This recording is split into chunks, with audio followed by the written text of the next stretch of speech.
তোমরা অনেকেই ভাবছো যে স্যার ক্লাসগুলো প্রতিদিন একটা একটা করে রাখছিলেন, তো হঠাৎ করে মডেল অ্যাক্টিভিটি টাস্কগুলো দিচ্ছেন কেন? তো এগুলো করে নাও তোমরা, কেননা এগুলো জমা না দিলে তোমাদের পরবর্তীতে হয়তো সমস্যা সৃষ্টি হতে পারে।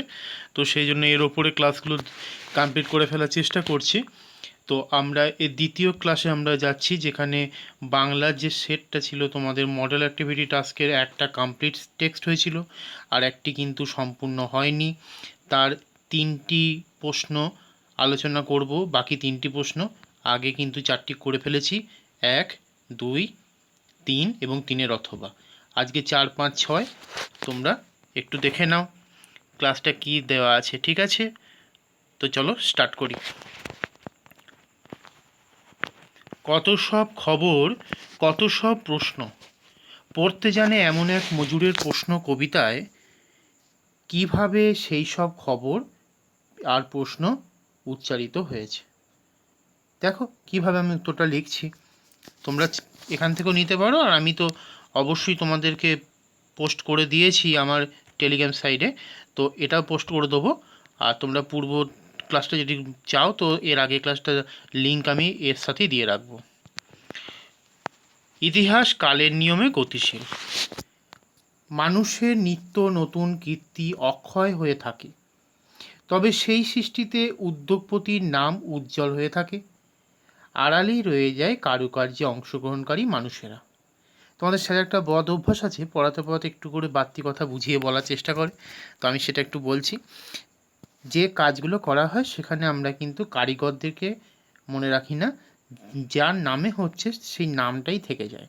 ধরো একজনের বাড়ি তৈরি হয়েছে, বাড়িওয়ালার কি নামটা প্রকাশ পায়, কিন্তু সেখানে যে লেবার রাজমিস্ত্রি কাজ করেছে তাদের নামটা অ্যাভয়েড থাকে।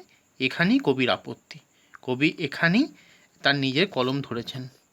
কবি বেটল ব্রেখেট এই শ্রমজীবীদের কৃতিত্বকে অবলোকন করে সকলের সামনে তাদের পরিচয় করিয়েছেন। আমরা নেক্সট পার্টে যাব। প্রকৃত শিক্ষা মানুষকে ন্যায় অন্যায় সম্পর্কে জ্ঞাত করে, তাই পড়তে জানে এমন এক মজদুর ঐতিহাসিক স্থাপত্যগুলোকে দেখিয়ে প্রশ্ন করেছে, সেগুলো নির্মাণের কাদের অবদান সব থেকে বেশি? সেটা কি যারা নির্মাতা মানে প্রধান নির্মাতা তারা, নাকি যাদের নামে ওটা হচ্ছে তারা, অর্থাৎ কারিগর, নাকি মেন স্থপতি? 7 দরজাওয়ালা থিপস বা সোনা ঝকঝকে লিমা বা রোমানদের অহংকার বিজড়িত স্তম্ভে স্থপতিদের নামাঙ্কিত। আমরা এগুলোতে গিয়ে দেখতে পারি যারা করেছেন, যাদের নেতৃত্বে এগুলো হয়েছে, সেই নামগুলো, সমাজের সেই বড় উঁচু মাথাগুলোর নাম কিন্তু উল্লেখ করা আছে, যারা স্থাপন করেছে তাদের নাম নেই। কল্পকাহিনীর আটলান্টিস জলমগ্ন হলে সেখানকার অধিবাসী অর্থাৎ কৃতদাসদের কান্না কানে না পৌঁছালেও স্পেনের রাজা ফিলিপ আর্মাডা নামক একটা, আর্মাডাটা রণতরী, আর্মাডা নামক রণতরী ডুবে যাওয়ার ঘটনা ইতিহাসের পাতায় অমর হয়ে আছে বা অমর।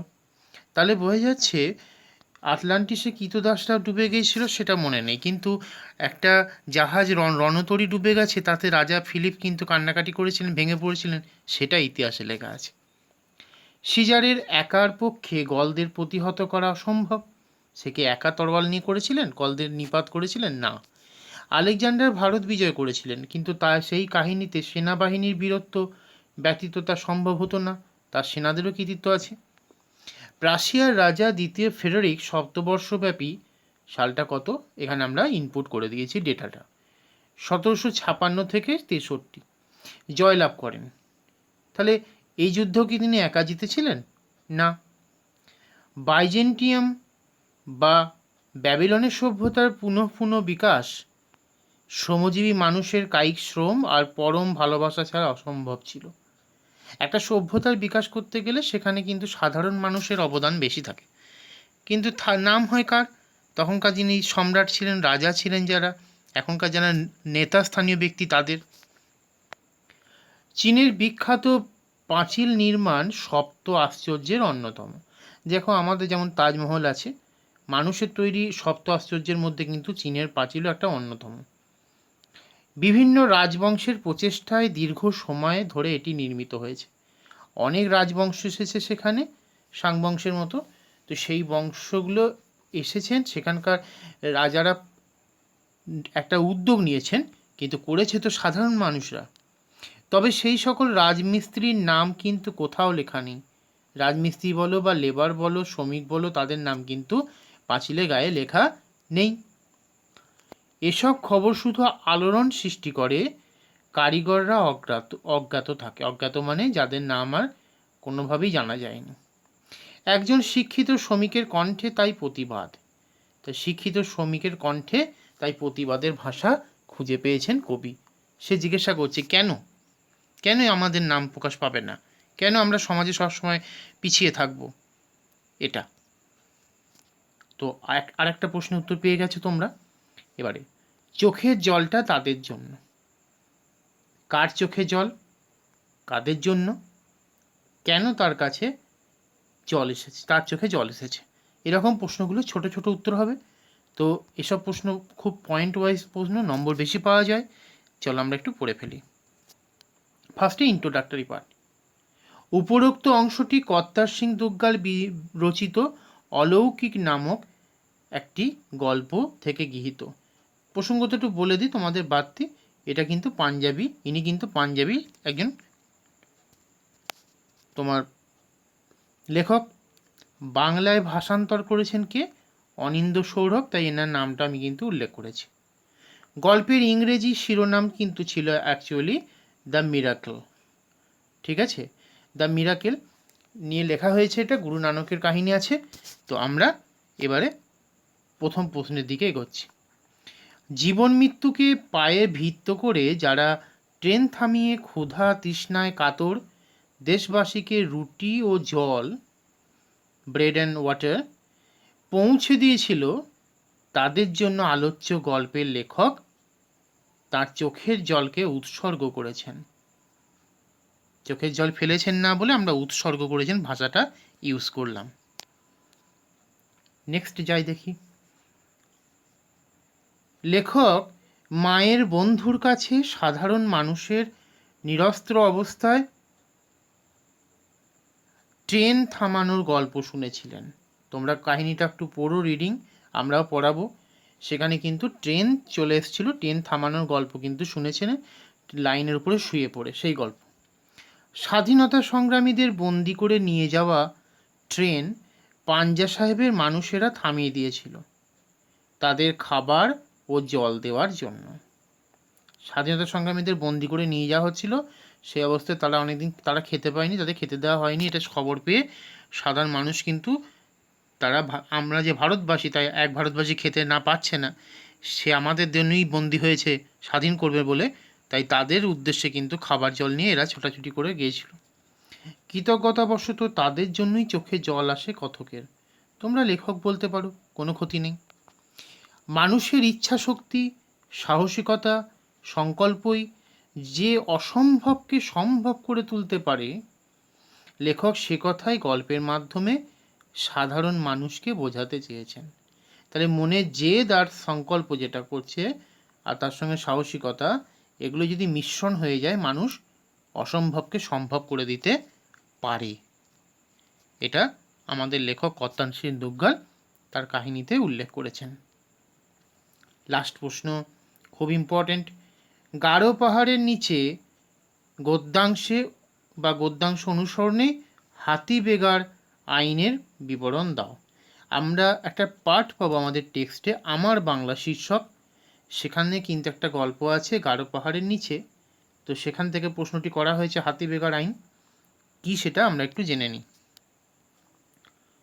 বিশিষ্ট লেখক সুভাষ মুখোপাধ্যায় তাঁর গারো পাহাড়ের নিচে শীর্ষক রচনায় পাহাড়ের অবতলবর্তী সুসং পরগনার বিস্তৃত বর্ণনা দিয়েছেন, সেখানকার সম্পর্কে আলোচনা করেছেন।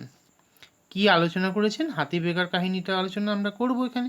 দেখি ছোট ছোট করে লেখা হয়েছে, বেশি চাপে রাখিনি তোমাদের, একটু তুলে নি পাঠটা, ঠিক আছে? দেখো,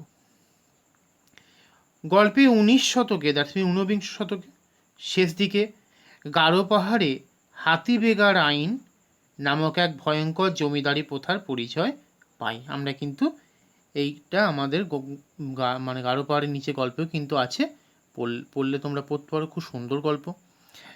গাছের ওপর মাচা বেঁধে জমিদাররা সিপাই নিয়ে বসে থাকতেন। জমিদারের সকল প্রজাদের সেখানে আসতে হতো, তা সে বাচ্চা বৃদ্ধ যাই হোক না কেন। মানে সাধারণ মানুষ তো, যেমন প্রাপ্তবয়স্ক মানুষ তো বটেই, যারা বাচ্চা আছে, শিশু আছে, মানে তোমাদের থেকেও ছোট, আবার যারা বৃদ্ধ মানে বয়স্ক ব্যক্তি, তারাও কিন্তু আসতে হতো। যে জঙ্গলে হাতি আছে সেই জঙ্গলটা সার বেঁধে ঘিরে ফেলতে হতো সকলে। মানে সবাইকে কি করতে হতো, ধরো একটা জঙ্গল আছে,